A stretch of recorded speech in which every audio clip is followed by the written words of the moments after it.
Mensagem positiva deste sábado, dia 6 de março de 2021. Um dos maiores problemas do mundo é o egoísmo. Algumas pessoas não se preocupam em fazer mal aos outros, desde que isso traga algum bem para elas próprias. Infelizmente, esse sentimento, o egoísmo de muitas pessoas, acaba atrapalhando diversas atividades. Diversas pessoas sofrem com o egoísmo das outras. Ou seja, se é para o meu bem próprio, que se dane o meu semelhante. Nós vemos isso no mundo empresarial, nós vemos isso no mundo da política. É muito frequente ter políticos egoístas que pensam apenas em si próprio, em detrimento daqueles que os elegeram. Nós temos isso, às vezes, dentro da própria família.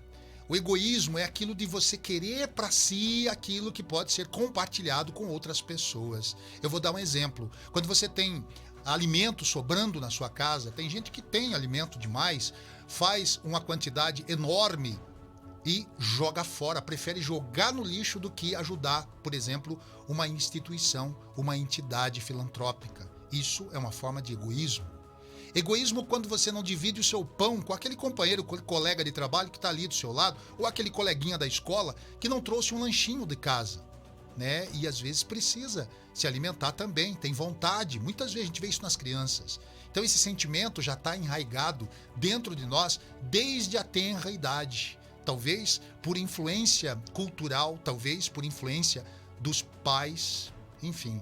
Egoísmo é muito ruim, é um sentimento que provoca desânimo na espécie. Tem muita gente que ama mais os seus bichinhos de estimação do que um próprio ser da sua própria espécie, um próprio semelhante. E a gente não percebe isso muitas vezes nos animais, que às vezes compartilham aquilo que tem para se alimentar, por exemplo, na questão do alimento, por exemplo. Então vamos pensar um pouquinho a questão do egoísmo. Talvez você não está sendo egoísta em pensar apenas em si próprio. Que tal pensar na coletividade? Pensar nos outros, pensar na sua cidade, pensar no seu estado, pensar no seu país. Esse é um dos maiores problemas do mundo, o egoísmo. Pense nisso. Ótimo final de semana.